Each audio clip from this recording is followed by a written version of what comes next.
So, welcome to Jumbo IS and welcome to our lecture series called Daily News in Shorts. In this lecture series, we cover that day's newspaper within a short span of time within 20 minutes.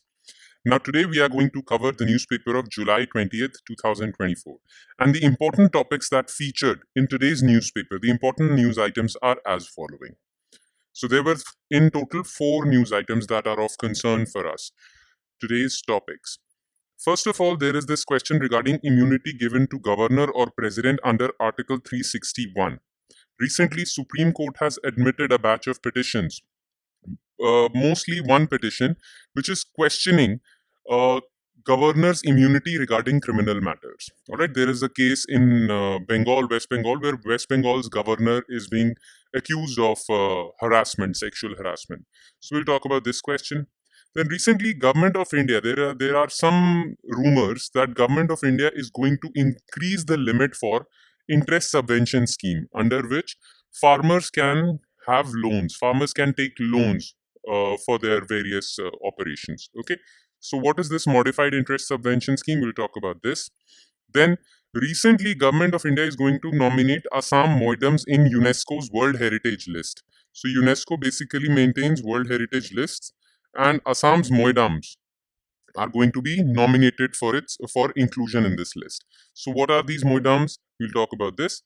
And Microsoft Windows outage. Recently, Microsoft Windows faced a lot of problems.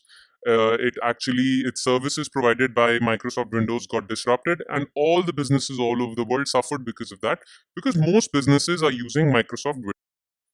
Okay, so we'll talk about all these things. So without further ado, without further delay, let's straight away start with immunity to governor under Article 361. So what is basically in the news? This photo that you see on the right side is of Governor West Bengal Anand Bose. Okay, now what is the news? Supreme Court on Friday agreed to examine the question to governors from any kind of criminal prosecution granted under Article 361 of the Constitution. The bench, headed by Chief Justice of India, was hearing a plea of contractual women employee of West Bengal Raj Bhavan, so governor's residence, who has alleged sexual harassment by Governor C.V. Anand Bose. Okay, now what is the question before the court? The question is, to what extent is the governor protected under Article 361 Clause 2 when it comes to sexual harassment cases or criminal cases in general? Okay, not just sexual harassment, criminal cases. So what type of criminal cases is the governor immune from, the president immune from? Okay, there should be some system in place. This lady who has filed a petition or complaint against West Bengal governor is actually asking this only. That is everything. All sorts of criminal activities the governor is immune from. Okay, there should be a proper system. Okay, now what is there in Article 361? So Article 361 basically has 4 clauses. Okay, Article 361 has basically 4 clauses. Now clause 1 is this: President or governor shall not be answerable to any court for the exercise and performance of the powers and duties of the office. Okay, so whatever acts are done by the president or governor while they are in the office that are related to their office, they shall not be questioned in any court. Clause 2 says no criminal proceedings against president or governor during their term of office can be filed. Okay, now the current case, what this woman is alleging, is related to clause 2 of Article 361 only, that no criminal proceedings shall be initiated against the president or governor in any court during the term of their office. So if there are certain criminal proceedings that are due against president or governor, well, you have to wait till they end their term. Okay, clause 3 states that no process for arrest or imprisonment during their term of office. They can't be imprisoned, they can't be arrested. And clause 4 is related to civil proceedings. So first 3 clauses are related to criminal proceedings. Clause 4 is related to civil proceedings. So if there is a civil case against any personal act done by president or governor, well, it can be initiated after giving 2 months notice to the president or governor. Okay, so these are the 4 clauses related to it. Clear? That's about it. Let's straight away jump to next news item, which is modified interest subvention scheme. Now, Ministry of Agriculture and Farmers Welfare plans to increase the upper limit of the short-term crop loans under modified interest subvention scheme from 3 lakh to 5 lakh. State governments have been demanding a raise in the ceiling under which farmers can avail Kisan credit card loans at a concessional annual rate of interest. Okay. Now, first of all, this is just these two paragraphs are actually what were there in the news. Okay, that's the news. But important for you is, what is this MISS, Modified Interest Subvention Scheme? So let's talk about this because questions are going to be asked from this only. So basically, farmers can avail short-term loans. Remember this, not medium-term loans, short-term loans up to a limit of 3 lakhs under this scheme. And farmers have to use their Kisan credit card for this. Now, they will be given loans up to 3 lakhs at 9% interest rate. But central government is going to give them 2% off on this. Okay, so effectively their loans would be at 7% interest rate. And if they pay timely installments, if their installments are paid or repaid in a timely fashion on time, then they will be given further 3% concession. So if farmers avail loans up to 3 lakh short-term loans on their Kisan credit card and they pay timely installments, then effectively their loan would come at 4% interest rate. Okay.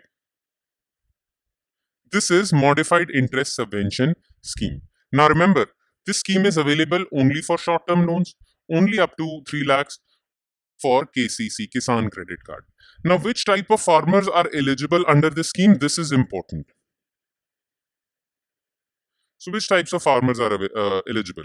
Look, here it is written in the first paragraph, farmers engaged in agriculture and other allied activities. So, earlier, this scheme was available only for crop farming, only on crop loans. All right, farmers. But now the scheme is also available for allied activities. Now, what comes under allied activities? Animal husbandry. So, dairy farmers, poultry farmers, they are also eligible under this scheme. They can also avail this scheme. Fishery farmers. Okay, so these two things also come under allied activities. So, they can also avail interest subvention scheme under KCC again for short-term short-term loans. All right. Now, the news was that government is thinking of increasing the limit from 3 lakh to 5 lakh now. Okay, again to benefit the farmers.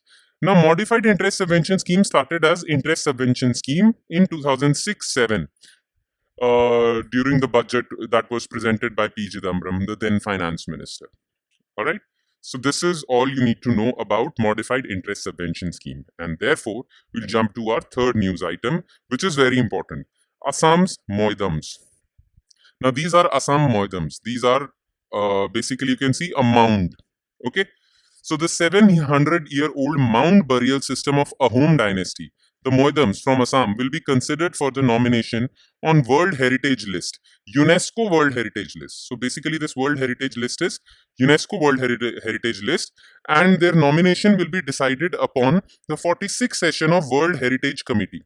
So, 46th session of World Heritage Committee is going to take place in New Delhi, and there the nomination for Assam's Moidams shall be accepted or rejected.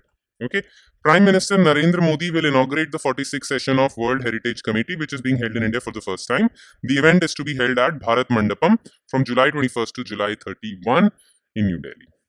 Okay, now important for us is what are these Moidams? Okay, now Moidams are nothing but mounds created where the royal people from the royal family of Assam were buried. So what used to happen was, between 13th to 19th century, Assam was ruled by Ahoms. They came from Southeast Asia. And Ahoms, whenever someone from the royal family of Ahoms died, then they were buried in these mounds. So they would construct a mound, okay, by piling up the earth, and in that Ahoms or the royal people from the royal family were buried along with their belongings. As you can see, it used to look like this. So they created a mound, and inside there was a gate, and in that gate, people were buried after they died with their belongings. Okay. That was the case. Remember, Ahoms were the ruling dynasty, or Ahoms were the ones who used to rule over Assam 13th to 19th century. They even defeated the Mughals when Mughals tried to control Assam. Okay, they resisted them and managed to sustain their rule. Okay, Thai Ahom community. Now, after 18th century, Ahom rulers also started following Hindu traditions. Okay, they followed the Hindu method of cremation. Earlier, they used to directly bury people, but then they started adopting Hindu method of cremation and began entombing the cremated bones and ashes in the moidam. So the practice of making moidams never discontinued, but the process of burial discontinued. Earlier, the entire body with its belongings used to get buried. Now their ashes were being buried. Okay, as of now, 386 moidams have been explored so far. All right. Now let's talk a bit about UNESCO World Heritage List. What is this list all about? It is a list of sites recognized by United Nations Education, Scientific and Cultural Organization, that is UNESCO, as of distinctive cultural or physical importance, which is considered of outstanding value to humanity and must be preserved. Now, UNESCO started maintaining this list because UNESCO adopted an international convention. And what was the name of that convention? Protection of World Cultural and Natural Heritage, accepted by UNESCO in 1972. So, which sites shall be included in this list? Well, World Heritage Committee will sit down, will check which site should be included and which site should be excluded. Now, all the sites mentioned in World Heritage List are divided into three categories. Natural World Heritage Sites. Natural means a particular national park, a particular wildlife sanctuary, anything that is natural, not artificial. Okay, not created by people. Then there are cultural, like the Moidams. Then there are mixed, which are natural plus cultural. That it is a natural site with some modifications done by people in the past. Okay. In total, there are 124 sites in this list, 57 of which are also on the list of World Heritage Sites in danger. Okay. So this is the case. All right. And now let's jump to our last news item, which is Microsoft Windows outage. Now, thousands of businesses across multiple geographies spanning sectors such as aviation, banking, broadcasting faced a severe service outage due to a faulty code update on their Windows PC. All these businesses, aviation, airports, the picture over here on the right is of an airport. Okay, banking sector, broadcasting sector, they use Windows PC. Now, there was this code that was being updated internationally on Windows PC and it created a service outage.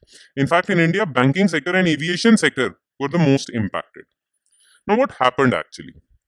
Look, at the heart of the issue was a software update. So, Microsoft has a software called Microsoft Azure.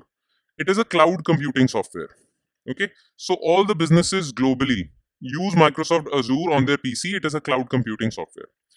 Now, to protect this cloud computing software from cyber attacks, okay, so Microsoft has hired a cybersecurity firm called CrowdStrike. Okay, now CrowdStrike created a new software called Falcon.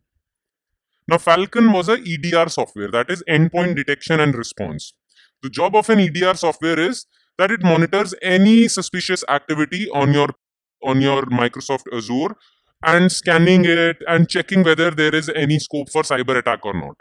So CrowdStrike is part of Microsoft Azure. So CrowdStrike was updating Falcon software, which is an EDR software, and in that some faulty update happened, and because of that, Microsoft Azure systems shut down. That is what has happened. So you need to be aware of what cloud computing is. You need to be aware of what EDR softwares are. All right.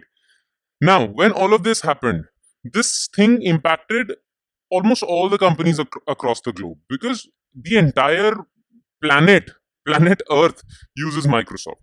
So naturally, it also impacted businesses in India also. Now, what was Indian government's response after this happened? So Union IT Minister Ashwini Vaishnav said that the Ministry of Electronics and IT was in touch with Microsoft, which in turn was working with impacted entities. So all the businesses that were impacted.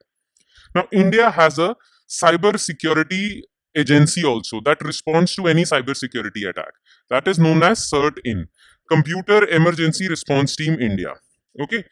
CERT-IN also issued an advisory regarding how to work around this issue, how to manage if your system has shut down. Certain was also coordinating with chief information security officers of critical infrastructural entities. So India's critical infrastructure entities like power plants, nuclear power plants, they also run on computers. So Certain was in contact with them so that nothing happens to our critical infrastructure, because if something happens to our critical infrastructure, well, then the entire country would shut down. Okay, so Certain jumped into the picture and protected Indian assets. All right, and on that note, we conclude today's lecture. Thank you so much for watching, everyone, and I'm sure it had definitely added value to your preparation, though it would add more value if you are consistent, regular with this lecture series. Make it a part of your daily routine, because I don't need to explain to you how important current affairs are in your UPSC preparation. So please be consistent with news. Please be consistent with current affairs for civil services. Thank you, everyone.